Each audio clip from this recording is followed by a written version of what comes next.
quiere decir atención comunitaria integral al paciente oncológico. Yo les quiero contar mi experiencia, a mi forma, a mi manera, para que ustedes pregunten, y esto tiene éxito cuando se arma una conversación. Tengo una larga historia con el cáncer. Mi papá murió de cáncer, mi hijo tuvo cáncer, mi esposo tuvo cáncer y yo tuve cáncer. Entonces, yo empecé esto con la enfermedad de mi hijo cuando se curó, en el año 97. Dije que bueno, que tenía que seguir un camino, había perdido mi trabajo por cuidarlo, porque estuve 2 años al lado de él, y laboralmente había quedado vacía, en cero, y decidí dedicarme a ayudar a personas que estaban pasando o que iban a pasar lo mismo que había pasado yo con la enfermedad de mi hijo. En ese momento, de esto le estoy hablando hace 15 años. Empecé sola. Una de las barreras de la que hablaba Mercedes es cuando uno arranca una organización solo. Estaba sola. Tenía 2 personas que venían a ayudarme en pocas horas, y empecé haciendo cola en el hospital. Esto nació en San Isidro.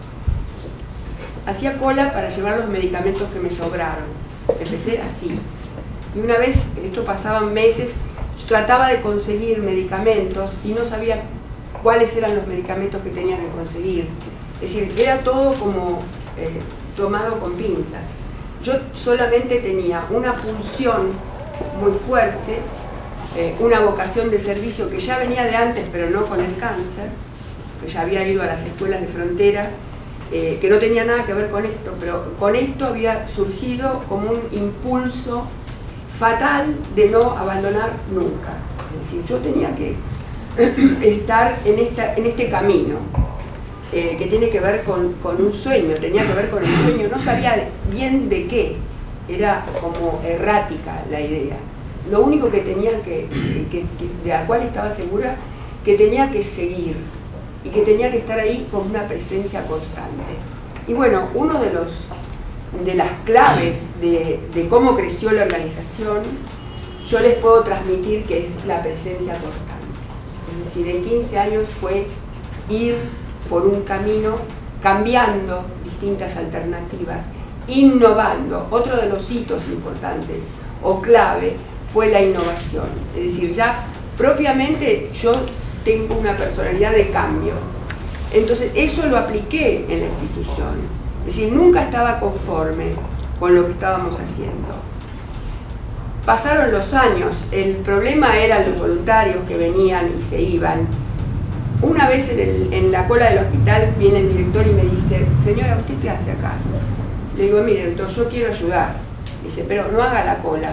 Ese es romper la barrera de gobierno municipal, que había que hacer la cola para donar medicamentos. Me dice: venga, no haga la cola, a ver, cuénteme. Y ahí empezó. Es decir, ya después no hacíamos cola.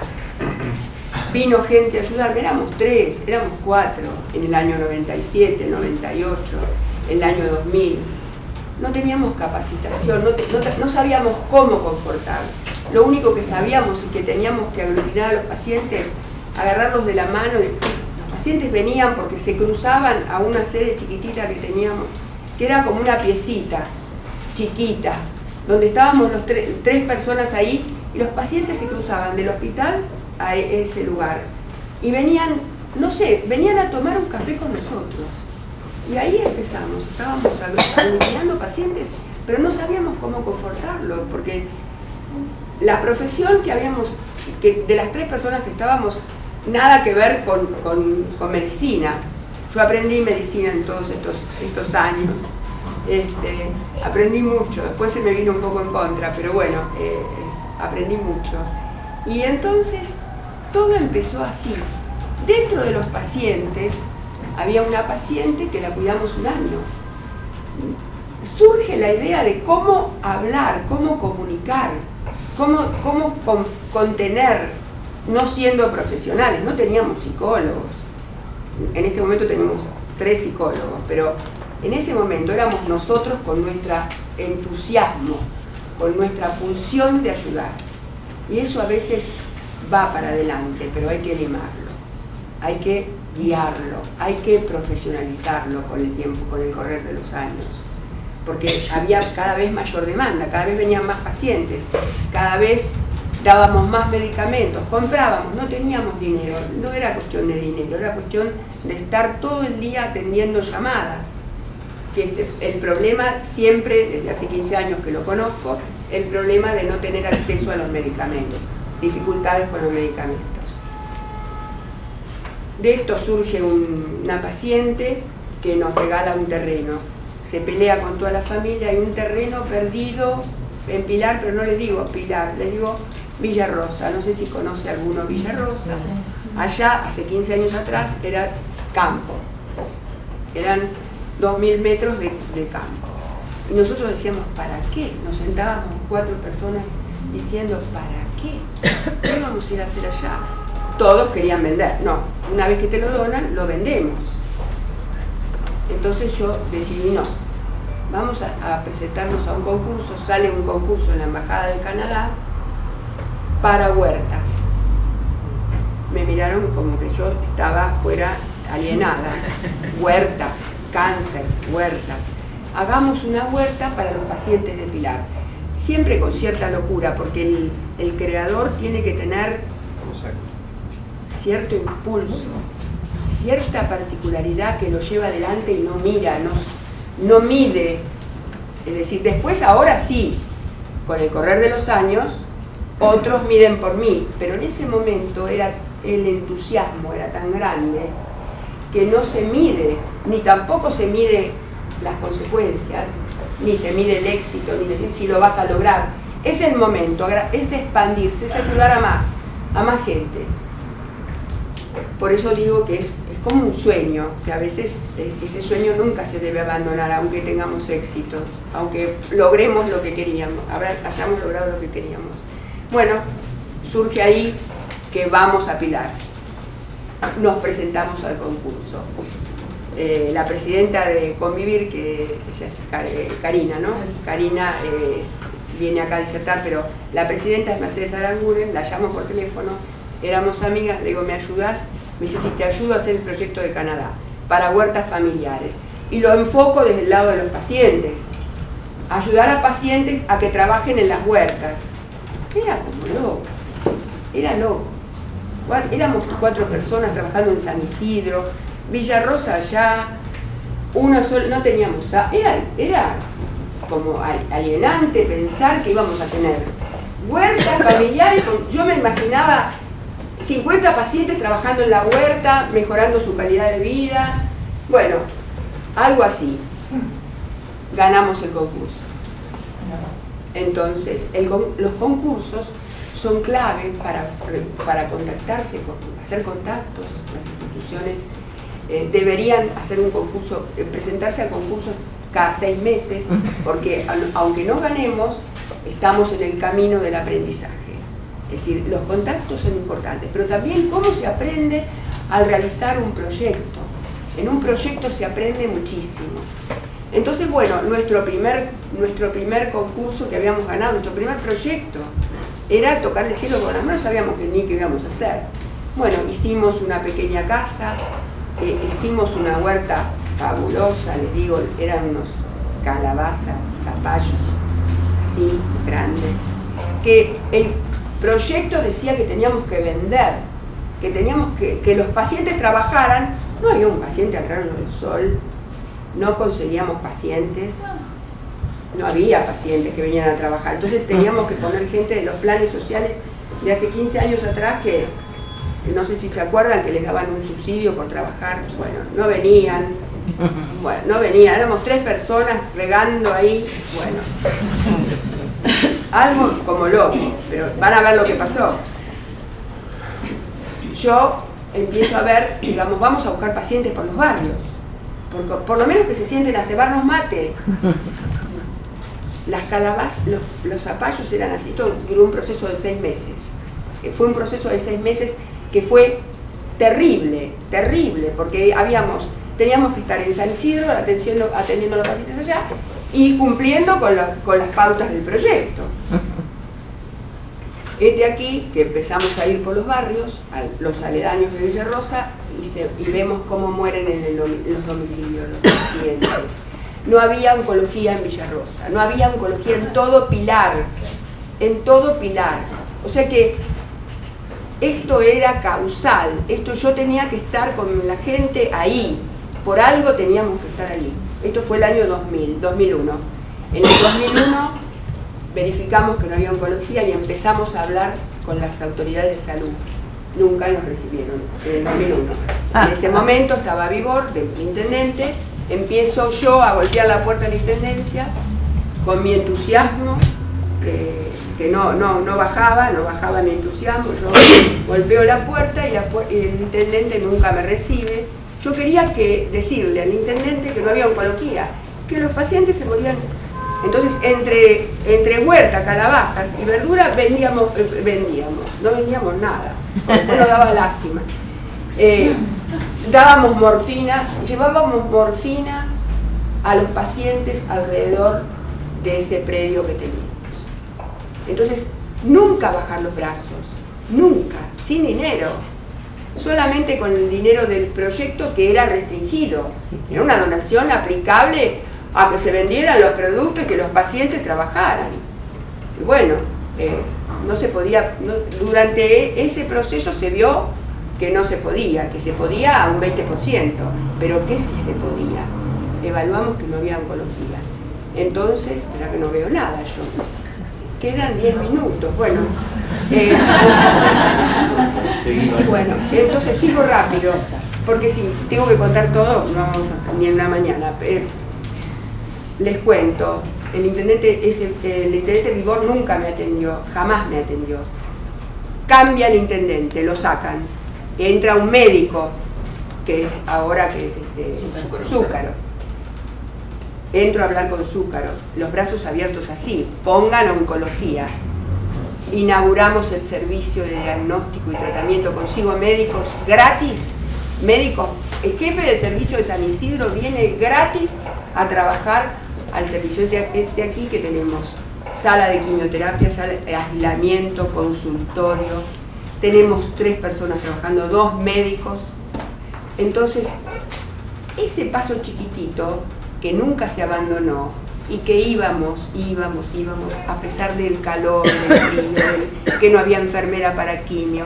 Les digo, al principio empezamos haciendo quimio, sentados los pacientes en la odontología, porque ahí había cientos que son accesibles para las personas que hacen quimio. Ahora tenemos sala de aislamiento, que fuimos consiguiendo, presentando proyectos. Queremos la sala de aislamiento, ¿cómo va a ser? De a poquito. ¿En el hospital era? En el hospital Sanguinetti.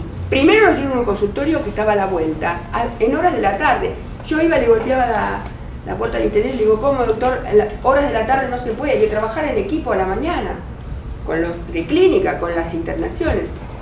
Bueno, les digo que este proceso, después yo me di cuenta con el tiempo que estábamos haciendo incidencia. Estábamos haciendo incidencia y yo no teníamos ni idea de que estábamos haciendo incidencia. Yo les quiero transmitir así, simplemente, era algo muy importante. La incidencia, que ahora él les va a contar algo, es muy importante para la organización, pero ahora lo hacemos a nivel profesional. Y en ese momento, golpeándole la puerta al intendente y poniéndole la cabeza así, y diciéndole, por favor, atiéndame porque esto es muy importante. Después me atendía siempre. Entonces, esto que por favor, la clave es la presencia constante. Que yo creo que es un hito importante, el no abandonar, aún sin dinero. No teníamos dinero. Conseguimos que los médicos vinieran gratis, por supuesto que los médicos vinieron por 6 meses. Después ya tuvo que tomar médicos rentados. Un médico que nos cobraba barato. Después conseguimos cargos municipales, golpeando al intendente, diciéndole, tenemos 350 pacientes por mes. Empezamos con un paciente en la sala de odontología, donde venía la que limpiaba y pasaba el trapo mientras estaban haciendo de quimio. Entonces, bueno, yo espero que este ejemplo así, que es uno de los tantos que hemos vivido en estos 15 años, hay muchos más, pero yo tengo muy poco tiempo, entonces que les sirva de ejemplo, es decir, no abandonar el sueño, no abandonar el entusiasmo. Ese fue el espíritu, la mística. Quizá la mística es una palabra un poco demasiado fuerte. Un amigo me dice, no digas mística porque es muy fuerte, pero él es cura, pero no, eso lo usamos los curas, pero no importa. Yo quiero que ustedes transmitirle algo que sea útil, que les haya quedado como ejemplo. Nada más. Muchas gracias.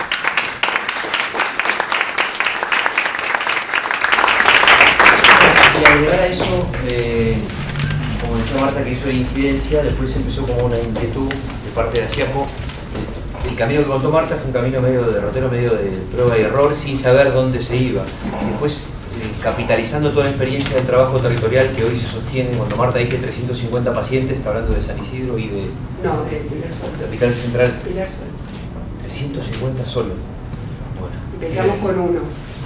Y cuando se busca tratar de capitalizar toda la experiencia del trabajo territorial, empezó como un desafío de involucrarse por ahí en cuestiones de incidencia en un nivel más macro, y uno en algún momento se preguntaba, bueno, pero ¿qué tenemos que hacer nosotros ahí? Pero después veía la realidad en el hospital y decir, bueno, si nada de esto macro cambia, la situación del paciente en las cuestiones coyunturales del día a día en el que Asiapo lo acompaña no van a cambiar. Entonces, en alianza con otras organizaciones, y acá hay algunas de ellas también, empezamos a tratar de incidir en cuestiones como más estructurales, que tienen que ver con el financiamiento, con el enfoque de la atención, con el fortalecimiento de los equipos de salud, para que el oncólogo pueda tener un trabajo más articulado y que eso vaya impactando en la calidad de vida.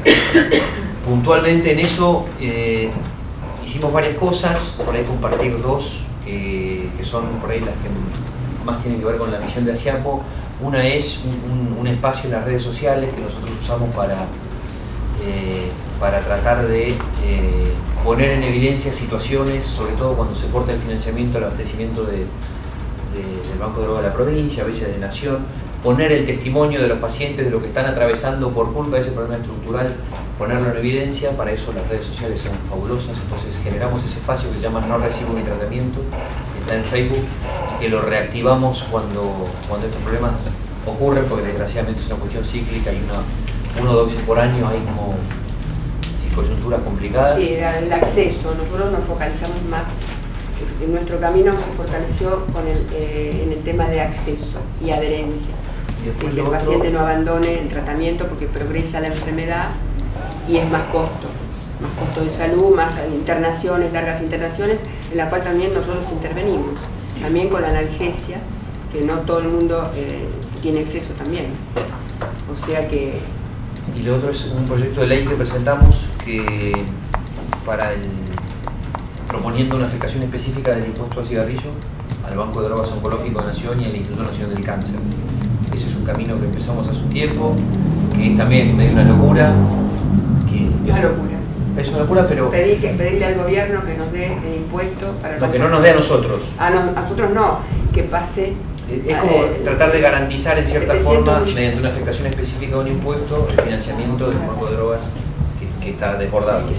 Eso lo hicimos, empezamos a ir a ver senadores, también medio a los ponchazos al principio, después comenzamos como a tejer algunas alianzas, hicimos un acuerdo con el Instituto Nacional del Cáncer, que a través de sus referentes nacionales nos están vinculando a organizaciones similares a Asiapo, que trabajan en el interior del país. Entonces estamos en la construcción de estar en contacto, aprender unos de otros, y en este caso de la construcción el proyecto es como un norte, ¿no? Es como una excusa también para sumarlos y en el camino ir compartiendo los aprendizajes que fuimos teniendo sobre el camino, y también aprender muchísimo de ellos, porque los problemas se parecen bastante, ¿no? Por más que sea la realidad de cada provincia, los problemas se parecen bastante. Y el tema por ahí, no plantearse el crecimiento, cuando uno va avanzando en los años, por ahí se plantea decir qué pocos que somos, que no hay gente. Entonces, decir, esa no es la clave para el crecimiento, tener mucha gente tampoco. Es decir, eso llega en algún momento cuando fluye espontáneamente, pero el crecimiento puede ser las redes. Es decir, ahora hace ya 3, 4 años que ya estamos generando redes en el interior del país, también afuera, traer las ideas de lo que vemos afuera en otros países es también importante. Quizás no se pueda implementar acá, nosotros vamos a tener otro sueño, tratar de implementar. Bueno, yo les agradezco y pido un aplauso para los dos. Lo que no dijeron, entre las cosas que no dijeron, que habíamos acordado que decían, es que Nacho fue el momento, uno de los hitos de ASEAPO cuando pudieron contratarlo como director ejecutivo, y ahí se generó todo este otro proceso de, llamémoslo, regionalización de ASEAPO y de trabajo en red. Así que trabajó como voluntario. Él empezó como voluntario. Empezó como voluntario y bueno, lo tirábamos las orejas porque no venía, qué sé yo. Trabajaba mucho. Y después, o sea que muchísimas gracias por el gracias a ustedes. que se nos han dado.